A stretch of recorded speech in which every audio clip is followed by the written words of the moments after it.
2022년 4월 9일 토요일 아침 멕시코 경찰은 한 통의 전화를 받습니다. 자신의 딸 20살 대반이가 어제 저녁에 파티에 다녀오겠다며 나갔는데 다음 날인 오늘까지도 돌아오지 않고 있다고. 한 번도 이런 적이 없던 앤데 현재까지 전화 연결도 되지 않고 있어 걱정이 돼 신고한다고.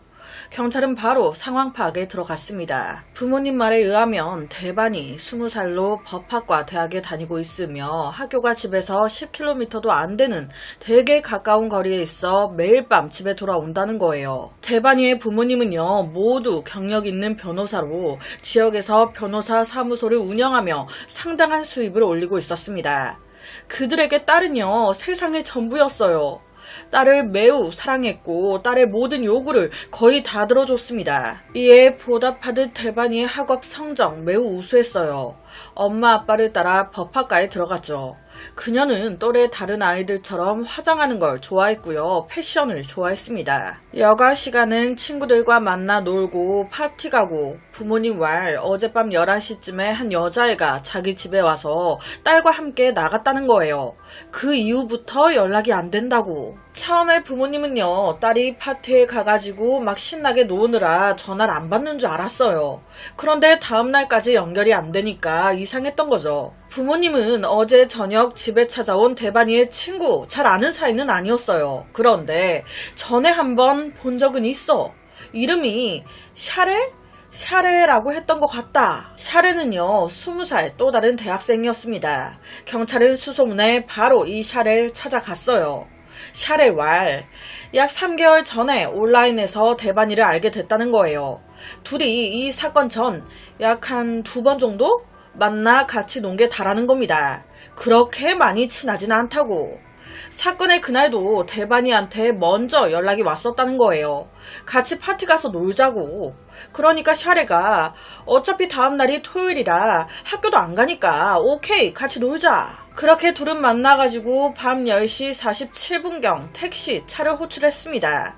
그리고 약 10분 후 또 다른 친구 집에 도착해요. 그게 누구? 이펑. 그렇게 세 사람이 11시 30분경 근처 시내의 한 편의점에 도착. 보드카, 탄산수, 일회용 종이컵과 얼음을 사요. 그리고 파티가 열리고 있는 친구 집으로 갑니다. 그 파티장에서 세 사람은 술 마시고 보드게임 하면서 너무 재밌었어요. 그렇게 밤 12시 49분이 됩니다. 이때부터 문제가 발생해요. 대반이가 갑자기 가자고 하기 시작한 거예요. 아, 야, 지루해. 재미없어. 우리 다른 파티장 가서 놀까? 야, 나가자. 샤레는요, 좀 이해가 안 됐어요. 그냥 여기서 놀면 되지. 재밌구만. 그런데 이때 대반이의 의지가 확고했기 때문에 어쩔 수 없이 이펑과 샤레, 그녀를 따라 나옵니다. 그렇게 다른 파티장으로 이동하는데 웬걸 입장 거부, 뺀지 당한 거예요. 아무 아는 사람이 없는 파티장에 간 겁니다. 그러니까 지인이 아니라고 입장 거부 당한 거예요. 아, 그럼 어디 가지? 다른 파티 장소를 물색합니다. 그렇게 이들은 새벽 1시쯤에 택시를 타고 또 다른 지역의 지금 화면 1번 파티장에 도착해요. 이때 택시에서 내리면서 샤레는요, 이 택시기사 번호를 받습니다. 여기서 집에 갈 때 바로 이 기사한테 연락하려고. 기사 번호 받고 이 1번 파티장으로 가는데 웬걸 또 입구 컷이야. 이번에는 파티가 끝났다는 거예요. 이때 이 파티장에서 중요한 말을 해줍니다. 여기 바로 옆집 보이죠? 거기서 또 다른 파티가 열리고 있어요. 거기 가보세요. 이때 이 새로운 파티장으로 가려고 하는 무리가 하나 더 있었어요. 그 무리와 대반이 무리 다 같이 화면에 2번 파티장으로 갑니다. 역시나 이때 2번 파티장 입구 컷 당해요. 안 된다. 아는 지인이 이 파티장에 없지 않냐. 그런데 이때 샤바샤바를 잘한 거예요. 그래서 결론은 들어갑니다. 이 두 번째 파티장에서 처음에 그들은 정상적으로 너무 재밌게 놀았어요. 그런데 1시간 정도 지났을 때 갑자기 대반이 또 이상한 행동을 보이기 시작합니다. 막 소리 지르면서 수영장 옆을 뛰어다니질 않나. 사람들한테 시비 걸고 물건을 막 부수려고 하고 진상을 부리기 시작한 거예요. 사람들이 다 불쾌하게 쳐다봐. 그러니까 같이 온 친구들 어때요? 쪽팔리죠? 야, 왜 이래? 정신 차려. 보다 못한 이펑과 샤레는요, 진정이 안 되니까 대반일 화장실에 잠깐 가두기까지 했었대요. 얘가 정말 많이 취했어. 답이 없어. 이 사람 저 사람한테 막 피해를 주고 다녀. 자, 친구들이 지금 날 화장실에 가뒀어요. 대반이 입장에서 더 화가 났겠죠. 화장실에서 나오자마자 화가 나니까 더 소리 지르고 난리 쳐. 보다 못한 친구들 대반일 데리고 나와버립니다. 여러분, 지금 같이 온 친구가 진상을 부리고 있어요. 수습하는 것도 한두 번이죠. 이 친구들 점점 지치는 거예요.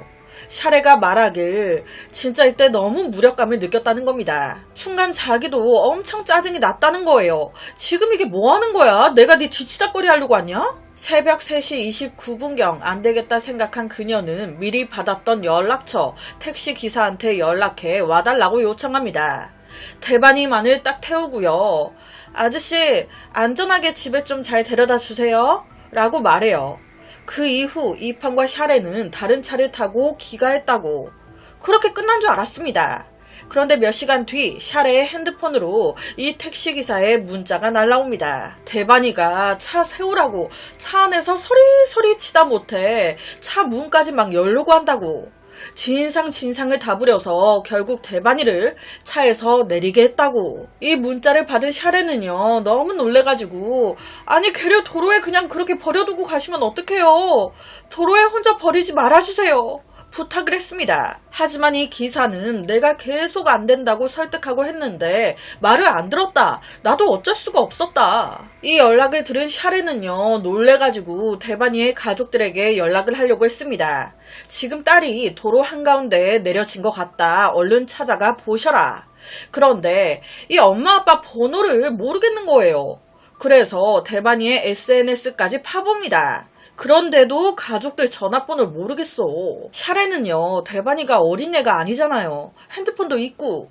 그러니까 스스로 다른 택시를 불러 가지 않았겠나 라고 생각했습니다. 알아서 잘 집에 들어갔겠지. 그런데 웬걸? 다음날 대반이가 집에 안 들어왔대. 아무도 그녀가 어디 있는지 모른다는 거예요. 경찰은요, 이런 샤레의 말 진짜인지 확인 작업에 들어갑니다. 함께 있던 또 다른 친구 이펑의 진술과 비교 작업에 들어간 거예요. 그런데 맞아, 진술이 일치해. 오히려 이펑이 하는 말이 자기는 그날 대반이를 처음 봤다는 거예요. 애가 처음에는 좋아 보였는데 술 좀 들어가고 하니까 성격이 완전 안 좋네. 되게 폭력적으로 변하는 걸 보고 아, 이 친구 안 되겠다. 좀 거리를 둬야겠다 라고 생각을 했다는 겁니다. 이 단서를 바탕으로 경찰은 그들이 파티에 가는 길에 CCTV 영상을 확보했습니다. 11시 반쯤 세 사람은 한 편의점에서 물건을 샀어요. 이때 계산한 사람은 대반이었습니다. 그 이후 새벽 1시 20분에 세 사람이 택시를 타고 1번 파티장 근처에 도착. 그런데 파티가 끝났다고 하니 2번 파티장으로 걸어가는 모습이 찍혔습니다. 이때는 앞서 언급했듯이 다른 사람들 무리도 있었어요. 9분 후 1시 29분경 대반이는 2번 집을 나왔고 그 이후 CCTV 화면에서 사라졌습니다. 새벽 2시 45분경 대반이가 다시 CCTV 화면에 나타났어요. 그녀 뒤에는 흰옷을 입은 남자가 있었습니다. 지금 영상을 보시면 이 두 사람 심상치가 않아요. 뒤에 있는 사람이 약간 껄떡대는 느낌? 약간 남자가 번호 좀 줘요. 대반이가 싫어요. 가세요. 아, 달라고요. 아, 싫다고요. 아, 가요. 하면서 발로 차기도 하는 것 같은 약간 그런 느낌이지 않나요? 이 남자는 계속 대반이를 따라다니면서 길을 막았습니다. 이에 대반이 또한 열받아서 폭력적인 모습을 보여요. 이 두 사람의 신랑이 모습을 본 사람들이 다가와 이 둘을 말립니다. 이들 사이 샤레와 이펑도 있었어요. 약 1시간 뒤인 새벽 3시 54분경 대반이는 흰색 자동차에 탑승했습니다. 앞서 번호를 받아놨던 택시 기사였어요. 샤레는 고개를 숙여 운전기사와 뭔가 대화를 나누는 듯 보입니다. 얼마 후 택시가 출발했고 일행도 모두 흩어졌어요. CCTV 상으로 봤을 때 모든 것은 샤레의 진술과 일치했습니다. 경찰은요, 바로 이 택시 기사를 찾아갔어요. 택시 기사의 이름은 당시 46살이었던 후안. 후안 말로는 3시 54분경 대반이가 차에 탈 때부터 술 냄새가 진동을 했다는 거예요. 거기다 출발하고 채 얼마 안 돼가지고 이 여자가 뒷좌석에서 진상을 욕하면서 차에서 내려달라고, 아까 친구들과 있던 그 자리에 내려달라고 뒤에서 아주 욕하고 소리 지르고 하다 안 돼가지고 가다가 후안이 중간에서 차를 멈췄다는 거예요. 사고 날 것 같으니까. 그리곤 진정하라고 달래기 시작했다는 겁니다. 하지만 안 달래죠. 오히려 네가 뭔데 나한테 지적질이야 라고 하면서 더 난리야. 후아는요, 진심 이때 그냥 어떻게 되든지 말든지 야 꺼져 내려 라고 해버리고 싶었대요. 그런데 와, 양심상 그러지 못했다는 거예요. 마음을 다시 가다듬고 차를 출발시켰다고. 그리고 얼마나 갔을까. 갑자기 대반이가 나 핸드폰이 꺼졌다고, 충전기 있냐고. 그러니까 있다. 앞좌석에 충전기가 있다. 이 충전기 때문에 뒷좌석에 있던 대반이가 앞좌석 조수석으로 옮겨왔다는 거예요. 조수석에 앉자마자 그녀는 바로 충전선과 핸드폰을 연결했습니다. 그런데 핸드폰을 켜려고 했지만 배터리가 낮아 바로 켜지지 않았어요. 그러니까 이 대반이 입장에서 더 짜증이 나는 거예요. 충전선을 꽂아도 안 되네. 짜증나게. 여기서 왜 핸드폰을 나가고 난리야. 막 화를 내면서 후안한테 그랬다는 겁니다. 나 지금 집으로 가기 싫다고, 더 놀다 가고 싶다고, 다른 파티장으로 데려다 달라고. 후안은요, 집에 데려다 주고 싶었어요. 딱 봐도 취해가지고 진상을 부리고 있으면서 뭐 어디가. 집에 데려다 주겠다고 후안이 그러니 더 난리를 치기 시작했다는 겁니다. 택시 기사면 손님 말을 들어야지. 집에 간다고? 나 여기서 뛰어내려버릴 거야. 나 내려줘. 나 더 놀다 가고 싶다고. 오히려 달리는 차 안에서 막 내리려고. 여기서 이제 안 되겠다 생각한 후안이 대반이 친구 샤레한테 연락을 한 거예요. 당신 친구 내가 감당이 안 된다. 그런데 웬걸? 이걸 대반이가 알아버렸네. 야, 너 지금 내 친구한테 연락했냐? 너 미쳤냐? 내가 뭐 진상이라고? 야! 그러면서 대반이도 터져가지고 차에서 더 내리겠다고 더 난리를 치기 시작한 거예요. 뒤에서 발로 차고 막. 그러니까 후안이 다시 차를 세운 겁니다. 와, 안 되겠다. 그래요, 내려요. 내려, 제발 내려. 그렇게 대반이가 차에서 내린 후 샤레에게 이를 알렸다는 겁니다. 혹시나 싶어 대반이가 도로 가운데 서 있는 모습을 자기가 딱 찍어서 당신 친구 여기서 내렸다. 나 도저히 안 되겠다. 미안하다. 난 할 만큼 했다. 후안은 당시 문제를 피하고 싶었어요. 후안의 말이 맞다면 후안의 입장도 어느 정도 이해가 되긴 합니다. 나름 최선을 다했는데 이게 뭐 안 되니까. 후안이 찍어보낸 대반이의 사진 속의 대반이는 머리를 풀고 검은색 마스크를 쓰고 검은 캔버스 신발을 신고 어깨에는 검은 숄더백을 메고 있어요. 경찰은 대반이가 내린 곳 그 도로의 CCTV를 확보했습니다. 4월 9일 오전 4시 28분경 대반이는 차에서 내린 후 도로 중앙에서 배회하고 있었습니다. 그 주변에는 차가 많이 지나가고 있어 딱 봐도 너무 위험해 보였어요. 그녀는 도로를 건너 운송회사 쪽으로 걸어갔습니다. 운송회사 건물 쪽으로 가까이 왔을 때 그녀는 이 회사의 경비실 쪽을 쓱 봐요. 그러더니 그 경비실이 있는 쪽으로 갑니다. 그리고 곧 시야에서 사라졌어요. 지금 영상에서 보시면 분명 그녀 혼자 있습니다. 이때 택시기사 후안 없어요. 이 CCTV가 확인되면서 나름 강력한 용의자로 있었던 택시기사 후안, 용의선상에서 제외됩니다.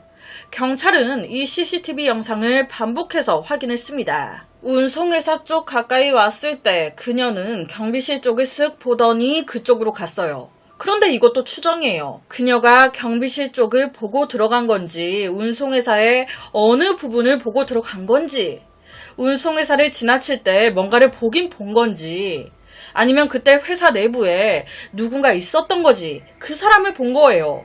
그래서 도와달라고 들어간 건 아니었는지. 경찰은 대반이의 실종이 운송회사와 관련이 있다고 바로 책임자를 찾았습니다.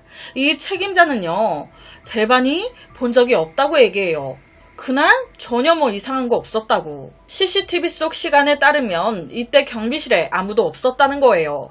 대반이가 왜 그쪽을 봤는진 모르겠다고. 혹시 이때 대반이가 경비실이 보이니까 사람이 있을까 싶어 간 거지. 그런데 아무도 없었던 거예요. 그래서 다른 곳으로 이동했을 가능성이 있습니다. 혹시나 싶어 경찰은 운송회사 직원들까지 모두 조사했습니다. 그런데 이상한 사람 없어. 오히려 이 직원 한 명이 중요한 단서를 줍니다. 운송회사 바로 옆 가까운 곳에 폐쇄된 문 닫은 식당이 하나 있다는 거예요. 대반이가 운송회사 쪽으로 왔다가 식당 쪽으로 넘어갔을 가능성이 있다고.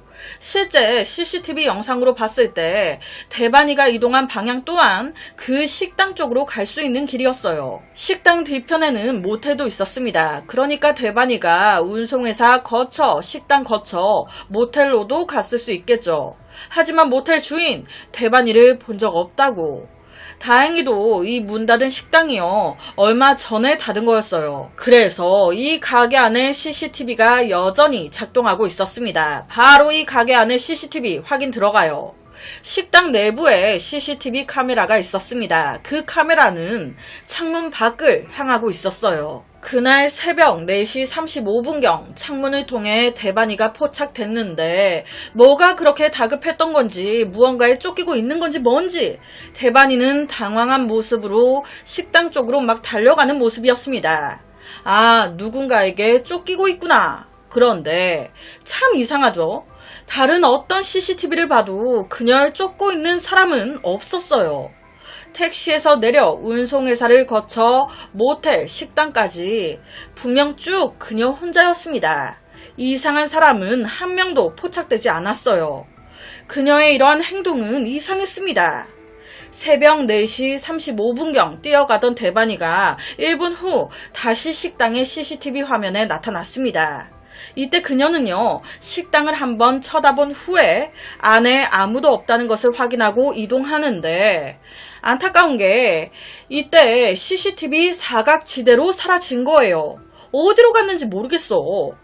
대반이가 달려간 방향에 따라 추측해보면 아무래도 식당에 아무도 없고 들어갈 수도 없다는 걸 알고 다른 곳으로 떠난 듯 보입니다. 20분 후 대반이가 다시 식당 CCTV 화면에 나타나긴 했어요. 식당 쪽으로 걸어가는 모습. 하지만 이 이후 그녀는 어떤 CCTV 화면에도 나오지 않았습니다. 사라진 거예요. 이를 봤을 때 경찰은 4월 9일 새벽 4시 56분 이후에 대반이에게 무슨 일이 생겼다고 추측했습니다. 대반이가 마지막으로 모습을 보였던 식당, 이 식당 주위엔 높은 담벼락과 방치된 수영장이 있었어요. 그 담벼락 바로 아래엔 화면처럼 3개의 하수구가 있었습니다. 첫 번째, 두 번째 하수구는 뚜껑이 없었고요. 세 번째는 뚜껑이 있어 닫혀 있었어요. 혹시 대반이가 식당 근처를 돌다가 이 담벼락을 본 거죠. 그래서 이 담벼락을 넘어 반대쪽으로 넘어간 걸까? 당시 담벼락의 높이는 2.6m로 철조망까지 있었습니다. 대반이의 키 165였어요. 그것도 여자가 그 늦은 저녁에 껌껌한데 혼자서 맨손으로 여기 넘어갔다. 멀쩡한 길이 있는데 굳이? 사실상 거의 불가능하지 않을까. 경찰은 사라진 대반이를 찾기 위해 수색 범위를 확대, 드론과 경찰경까지 동원해 식당, 모텔, 운송회사 주위를 다 뒤지기 시작했습니다. 하지만 아무것도 발견되지 않아요. 대반이의 실종 사건은 정말 많은 사람들을 불안하게 만들었습니다. 왜 그런지 아세요? 사실 대반이가 사라진 이 고속도로, 이곳의 실종자 대반이뿐만이 아니었습니다. 그녀가 내린 도로는 일명 죽음의 도로라고 불리는 곳이었어요. 무려 이 도로 근처에서만 20명 이상의 여성들이 실종됐다고. 그렇다 보니 일부 사람들은 갱단이 이 실종에 관련된 거 아니냐, 이 여성들 실종 뒤에 큰 조직이 있는 거 아니냐. 사건 발생 후 대반이의 부모님은 실종자를 찾기 위한 전단지를 인쇄, 사람들에게 막 뿌리고 경찰 수색에도 참여했습니다. 참, 우리나라나 어느 나라나 나라 정치에 1도 관심 없으면서 돈 때문에 뒷돈이나 받아 처먹으려고 한자리 차지하고 앉아있는 무개념인 놈이 하나씩 꼭 있다니까요. 멕시코의 한 정치인이 대반이 실종 사건 얘기를 듣고 이렇게 말했대요. 아우, 여자들, 특히 젊은 여자애들은 이게 문제야. 엄마 아빠 말은 안 듣고 그저 파티에서 남자들과 히덕거리고 놀고 싶어가지고 뭐하러 그러니까 저녁에 밖에 나가길. 지가 죽을 짓, 실종될 짓을 했구만. 아니 이게 말이야 방구야. 자기 자식이 이런 일을 당했어도 당해도 싸다는 듯한 이런 말을 짓거렸을까요? 얼굴에 달려있다고 다 입이 아니라니까요. 입이 아닌 주둥이가 달려있는 사람들이 있어요. 그쵸? 이런 고위 관료의 말 당연히 멕시코 국민들 사이에서 큰 파장이 일었고 사람들은 냉혈하다고 비난했습니다. 경찰은 목격자 보상금까지 걸고요. 200명 이상의 경찰을 파견, 그 식당과 모텔 다 수색했습니다. 하지만 무용지물 아무것도 나오지 않아요. 그렇게 며칠이 더 지나갑니다. 실종 10일이 더 지난 4월 21일 밤 10시경 모텔 직원이 사장에게 악취가 난다고 불평합니다. 이 냄새 아무래도 앞에 있는 식당의 하수구에서 나오는 것 같다고. 모텔 주인은요, 이 얘기를 딱 듣자마자 소름이 싹 돋았어요. 와, 설마. 바로 경찰에 연락합니다. 경찰이 담벼락 바로 아래에 있던 3개의 하수구 확인 작업에 들어가요. 그런데 웬걸? 첫 번째 하수구 안에 사람이 있네? 누가? 대반이가. 당시 하수구 입구는 98cm, 깊이 4.4m, 하수구 안에 물 수위는 0.9m로 얕았어요. 3개의 하수구는 입구는 따로 되어 있었지만 안에는 연결되어 있었습니다. 옆에처럼. 아래쪽 공간은 폭이 1.86m 정도. 발견 당시 대반이는 머리를 아래쪽으로 하고 발을 위로. 물에 젖어 있었기 때문에 몸이 많이 부어 있어 경찰이 그녀를 구출하는데 시간이 많이 걸렸습니다. 하수구 안에서 그녀의 검은색 캔버스 신발과 가방이 발견됐고 가방 안에는 검은색 마스크와 플라스틱 상자 그리고 속옷 그리고 베이지색 외투가 들어있었습니다. 옆에 두 번째 하수구 안에서는 주황색 라이터 그리고 열쇠고리 그리고 검은색 휴대폰, 지갑, 또 플라스틱 상자가 발견됐어요. 바로 그녀 부검에 들어갔습니다. 그녀의 사망 원인은 머리 둔상, 시점은 4월 8일에서 9일 사이. 경찰은 더 이상의 세부 사항을 공개하지 않았어요. 경찰의 판단은요, 대반이가 그날 엄청 취해 있었잖아요. 후안이나 친구들 말에 따르면 엄청 진상을 부렸어요. 그 새벽에 술에 취해 막 돌아다니다가 이 하수구 앞에까지 온 거죠. 술에 취해 있었고 어두웠다 보니 막 돌아다니다가 첫 번째, 두 번째 하수구에 뚜껑이 없었단 말이에요. 아무 생각 없이 걷다가 으악! 하수구에 빠졌고 그때 머리를 먼저 꽝 부딪힌 거죠. 즉 우발적인 사고로 사망했구나. 하지만 대반이의 부모님은요, 이게 이해가 안 됐습니다. 왜냐? 제가 앞서 그랬잖아요. 이 사건에 경찰이 무려 200명 이상이 투입됐고 경찰경까지 투입이 됐었어요. 그런데 시신 어디서 나왔습니까? 식당과 모텔 사이 하수구에서 나왔습니다. 이 하수구가요, 어디 막 깊숙하고 눈에 안 띄는 곳에 있던 게 아니에요. 식당과 모텔 바로 옆에 대놓고 있었단 말이죠. 그런데 이거를 200명 이상이 투입되고 경찰경까지 투입이 됐는데 아무도 몰랐다는 게 이해가 안 되는 거예요. 거기다 시신 발견되자마자 경찰은요, 이 사건 발을 헛디뎌 넘어지면서 생긴 우발적인 사고라고 종결시키려고 했습니다. 뭐 살인사건일 가능성은 1도 없는 거야? 어두운 저녁 CCTV에 찍힌 모습이 이상한데 그냥 시신 나오고 이게 끝? 너무 빠르게 종결시키려고 하는 듯한 느낌을 받은 거죠. 이 같은 생각은 대중들도 마찬가지였습니다. 많은 여론이 이거 다시 재수사하라고. 결론은 여론의 압박에 못 이겨 경찰 살인사건으로 재조사 발표. 이 조사는 여성범죄특별검찰청에 맡겨졌습니다. 동시에 대반이의 부모님은 두 번째 부검을 요구해요. 내 딸 우발적인 사고 아니다. 100% 살인사건이다. 다시 부검해달라 이거예요. 사건 발생 17일 후 인터넷에 또 다른 CCTV 영상 하나가 공개됐습니다. 영상은 두 번째 파티장에서 나와 다른 곳에서 찍힌 영상이었어요. 새벽 4시 17분경 후안이 도로에 차를 세웁니다. 대반이는 조수석에 앉아 차 안에서 대화 중인 걸로 보여요. 그런데 이때 잘 보시면 대반이가 손으로 무언가를 가리킵니다. 잠시 후 후안의 손이 대반이 가슴 쪽으로 뻗는 것처럼 보여요. 뭔가 가슴 쪽으로 뻗었다가 바로 다시 내려놓는 것 같은? 이와 동시에 대반이 감정이 격해진 듯 상대방을 밀치고 쏘아 붙이는 듯한 느낌이 듭니다. 이때 후안은 운전대에 엎드려 움직이지 않아요. 이 영상을 본 많은 사람들 의문을 품었습니다. 후안 분명히 뭐라고 했습니까? 차에 탄 그 순간부터 대반이가 진상을 부렸다고 했어요. 뒤에 앉아가지고 발로 의자를 차고 내리겠다고 소리 지르고 욕하고. 그런데 지금 이 영상을 보세요. 대반이 감정이 격해 보이나요? 감정이 안정된 것처럼 보이는데? 오히려 대반이 부모님 눈에는 이 영상 속의 후안, 내 딸의 가슴을 만지려고 하는 걸로 보이는 거예요. 부모님은 후안을 의심했습니다. 가슴 만지려고 했는데 강하게 이 여자가 거부하네. 그러니까 열받아서 대반이를 문제의 그곳에 내려버린 거지. 그런데 생각하면 할수록 열받아. 그래서 다시 내려준 곳으로 온 거지. 후안은 이 지역을 잘 알고 있었어요. CCTV 위치 역시도. 그러니까 사각지대로 해가지고 몰래 대반이를 뒤쫓아 성폭행하고 죽이고 하수구에 유기한 거 아니야? 실제 후안은 전과자였어요. 대반이 실종 전 금지 물품 소지로 체포된 적이 있었습니다. 게다가 여성을 괴롭힌 전력으로 경찰서 단골이었어요. 지 습관 개조? 많이 취해 보이는 이쁘장한 여자랑 단둘이 있었습니다. 이런 놈이 얌전하게 있었겠냐라는 거예요. 영상이 공개된 다음날 운전자 후안은 바로 언론과의 인터뷰를 가졌습니다. 자기는 너무 억울하다면서 실제 대반이의 친구 샤레와 나눈 채팅 기록을 다 뽑아 보여줘요.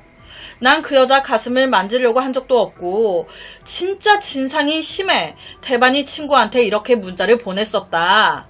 여기에 내려줬다고 사진까지 찍어 보내줬다.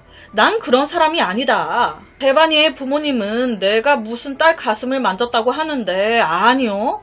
그건 영상 각도상 그렇게 보인 것일 뿐 앞좌석 가운데 핸드폰 충전기 선을 건네준 것 뿐이었다. 난 그냥 괴롭히지 않았다. 사실 대반이 처음 차에 탔을 때부터 말이 어눌했고 상태가 안 좋았다.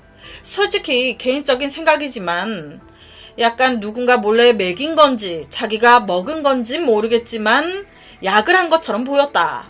그녀는 제 택시에 타자마자 자신과 함께 파티에 참석했던 친구들 비열하다면서 욕을 해대기 시작했다. 점점 막 소리 지르면서 진상을 피우더니 도로 중앙에서 내려달라고. 안 된다고 처음에는 뭐라고 했죠? 그런데 막무가내로 나오니까 어떡해. 나도 솔직히 귀찮고 잘못 걸렸다 싶고 짜증나니까 이렇게 죽을지 모르고 그냥 내려준 거였다. 이렇게 될 줄 알았으면 내려줬겠습니까? 난 정말 아닙니다. 오히려 난 또 한 명의 피해자예요. 이 사건 때문에 오만 사람들이 다 날 의심하면서 날 괴롭히고 있습니다. 난 정말 억울해요. 저 아니에요. 가슴도 안 만졌어요. 다시 확인해 보세요. 충전기 선을 건네준 거였다고요. 그녀의 시신이 발견되고 며칠 후 사라졌던 그녀의 신분증이 뜬금없이 사건 지점에서 17km 떨어진 한 아파트 근처에서 발견됩니다. 주민이 아침 산책 중에 화단에서 신분증을 발견했다고. 당시 대반이의 실종 사건이 엄청 멕시코에서 화제였기 때문에 이 주민이 그녀 얼굴을 알고 있었어요. 그래서 신분증을 보고 바로 경찰서에 넘겼던 거죠. 이 신분증은 범인이 범행 후에 버린 거겠죠. 경찰과 대반이의 부모님은요, 이 신분증이 한 아파트 근처에서 발견됐잖아요. 이 아파트에 집중했어요. 아파트 CCTV부터 다 뒤졌습니다. 약 7시간을 다 뒤지고 했는데 별다른 건 나오지 않아요. 솔직히 우리가 범인이라고 쳐도 내가 살고 있는 아파트에 피해자 신분증을 버리겠습니까? 솔직히 그렇잖아요. 그 후 대반이의 부모님은 중요한 단서를 하나 알게 됩니다. 사건 당일 운송회사 CCTV 카메라에 8분에서 9분 정도의 영상이 없네? 중간이 딱 잘려있는 거예요. 운송회사에선 오류가 걸려 사라졌다고. 이에 부모님은 경찰에게 의뢰했습니다. 이거 사라진 부분 복구 안 되냐? 이 사라진 부분이 내 딸의 사망과 관련이 있을 것 같다고. 하지만 복구 못한대. 끝. 5월 13일 부모님이 요청했던 두 번째 부검 보고서가 나왔습니다. 대반이의 몸에 상처가 있었고 머리에서 가격당한 흔적이 발견됐다. 이마, 눈, 코, 입술, 귀에 보라색 멍이 있었고 생전에 성폭행을 당한 것으로 보인다. 호흡기와 폐에 물이 없었다. 이 말은 그녀 하수구에 빠지기 전에 이미 사망했다는 것. 사고사라는 경찰의 주장과는 다른 부검 결과가 나온 거예요. 이 사건이 멕시코 내에서 엄청 난리가 났었대요. 어느 정도였냐? 6월 16일 멕시코 대통령이 아침 회의에서 이 사건을 언급한 거예요. 대바니에 대한 세 번째 부검을 실시할 거라고. 이 부검에 멕시코 최고 법의학 전문가 여러 명이 참여할 거라고. 그렇게 다시 세 번째 부검이 진행됐습니다. 그런데 이게 결과가 이해가 안 돼요. 앞서 부검 결과와 다르게 나옵니다. 아니, 이게 말이 되는 상황인가? 세 번째 부검 결과, 대반이 다양한 원인으로 호흡기가 막혀 질식사한 것으로 확인. 생전에 폭력이나 성폭행을 당하지 않았다라고 나온 거예요. 아니, 앞서 두 번째 부검에서 사망 원인 뭐였습니까? 둔기로 맞은 거였어요. 죽은 이후에 버려졌다. 생전 폭행과 성폭행을 당한 것으로 보인다고 나왔잖아요. 이게 뭐 미세한 차이도 아니고 성폭행을 당했냐 안 당했냐 이거는 시신에 큰 차이가 있지 않습니까? 이걸 번복한다고? 전 이것도 이해가 안 되더라고요. 마지막 다시 부검했을 때 그녀의 사망 원인 질식사였습니다. 즉 하수구에 떨어지면서 익사했다는 거예요. 아니 당시 하수구에 물이요 얕았어요. 깊지도 않았는데. 결론은 다시 원상태로 돌아온 겁니다. 우발적인 사고로. 이거 뭐 대통령이 나서도 소용이 없는 거죠. 아니 두 번째 부검했을 때 분명히 죽은 후에 하수구에 던져졌다고 그렇게 나왔단 말이에요. 폐나 이런 곳에 물이 없다고. 그런데 다시 부검해보니 물에 익사했다? 성폭행 흔적이 있었다가 사라진 걸까요? 이거 이대로 끝났어요. 우리 같은 일반인이 아무리 날뛰어도 위쪽에서 사고사라고 우겨버리면 부검에서 이렇게 나와버리면 우리 같은 사람들 뭐 힘이 있나요? 더러운 세상. 이렇게 되니 마음이 무너져버린 부모님은요. 그래선 안 되지만 그날 밤 대반이와 함께 있었던 두 친구를 원망했습니다. 왜 그날 애를 데리고 나가서 어쨌든 같이 나갔으면 끝까지 책임을 져야 될 거 아니야. 상황이 이렇게 되니까 답답함에서 나오는 원망 있잖아요. 사실 친구들 입장에서도 지금까지 밝혀진 본인들의 알리바이가 진짜라면 파티에서 막 진상 부리고 난리 치니까 애를 먼저 보내야겠다. 택시까지 불러가지고 태워서 가는 것까지 봤잖아요. 친구들도 이렇게 될진 몰랐겠죠. 실제 이 두 친구는요, 한 방송사에 나와 이 사건 이후에 자신들도 굉장한 죄책감과 심리적인 압박을 받고 있다고 얘기했어요. 주위 사람들이 친구를 버렸다고, 그래서 죽었다고 모욕을 하고 욕을 한다고. 하지만 자기들은 여러 차례 친구를 도와주려고 했고 진정시키려고 했는데 그게 잘 되지 않았고, 그래서 최대한 할 수 있는 게 택시를 불러 태워 보내는 거였다고, 이렇게 될 줄 몰랐다고 얘기했어요. 대반이에게 너무 미안하다고. 지금 이 말 또한 본인들의 알리바이가 맞다면 이걸 근거로 한 겁니다. 대반이 사망 사건은 멕시코 범죄 역사상 가장 주목받는 사건 중 하나로 그날 밤 정말 대반이가 사고를 당한 건지 아니면 누군가에게 살해를 당한 건지 의견이 분분합니다. 저는요, 처음엔 사고사일 수 있겠다 생각했어요. 어둡고 이러니까 순간 우리 그럴 때 있잖아요. 어두운 곳에 있으면 괜시레 소름 돋아서 혼자 막 뛰어갈 때, 아무도 없는데 순간 무서워서 막 뛸 때 있잖아요. 저만 있나요? 여튼 그럴 수도 있는 거잖아요. 아무도 없고 어두우니까 순간 무서워져서 막 뛴 거지. 그러다가 밑에 하수구를 못 보고 빠진 거예요. 그 과정에서 머리부터 팍 부딪히면서 죽었을 수 있죠. 사람 일은 모르는 거니까. 그런데 부검 결과가 다르게 나온 거에서 저는 이거 살인사건일 수도 있겠구나 라는 생각이 좀 들더라고요. 오히려 그 가능성이 클 수 있겠고 그 배후의 범인들이 의외로 좀 큰 조직일 수도 있겠다라는 생각이 들더라고요. 앞서 제가 그랬잖아요. 대반이가 사라진 곳에서 무려 20명이 넘는 여성들이 실종됐었다고. 경찰의 행동이 그냥 빨리 마무리 지어버리려고 하는, 사람들이 많은 관심을 가지니 열심히 하는 척은 해야겠고, 하지만 결론은 대충 우야무야 덮는 이런 느낌이 개인적으로 드니까 부검 결과가 다른 거는 다른 것도 아니고 성폭행을 당했냐 안 당했냐, 사망 사인이 둔기로 맞은 거냐 익사냐, 사망 후에 하수구에 던져진 거냐 하수구로 넘어지면서 서서히 익사로 죽은 거냐, 이게 시신에 확연하게 차이가 나타나는 건데 이걸 번복해? 저는 이런 생각도 했어요. 맨 처음 경찰이 수색할 때 200명이 동원되고 경찰경까지 동원됐었단 말이에요. 하수구가 대놓고 있는 곳이었어요. 어디 숨겨져 있는 곳도 아닌 딱 보이는 이곳에 수색 안 했을까? 그런데 이곳에 시신이 있다는 걸 몰랐다? 말이 안 된다고 생각하거든요. 실제 이때는 시신이 없었던 거지. 범인이 경찰이 현장을 뒤지고 수색할 때 시신을 다른 곳에 뒀다가 수색이 끝난 걸 확인, 이곳으로 옮겨 놓은 건 아닐까라는 생각도 들더라고요. 이게 맞다면 의외로 범인, 가까운 사람일 수도 있겠다. 경찰의 수사 진행 상황을 알고 있는 이런 생각도 들더라고요. CCTV 속 대반이의 이상한 행동들, 일부 사람들은요, 이 사건 2013년도에 미국에서 발생했던 엘리사 램 사건과 굉장히 비슷하다 해서 현재 이 사건 멕시코판 엘리사 램 사건으로 불린다고 해요. 여기서 간단하게 엘리사 램 사건, 그 엘리베이터 안에서 사망 직전 이상한 행동을 보였던 그런 사건이거든요. 추후에 제가 한번 다루겠습니다. 오늘 제가 준비한 사건은 여기까지입니다. 이 사건에 대한 여러분의 생각은 어떠신가요? 정말 사고사인 것 같나요? 아니면 살인사건인 것 같나요? 후안이 범인인 것 같나요? 매일 저녁 10시 25분 모미지 업로드, 구독과 좋아요, 그리고 새로운 영상이 업로드 될 때마다 뜨링뜨링 알려주는 알람 설정까지 한 번씩 부탁드리겠습니다.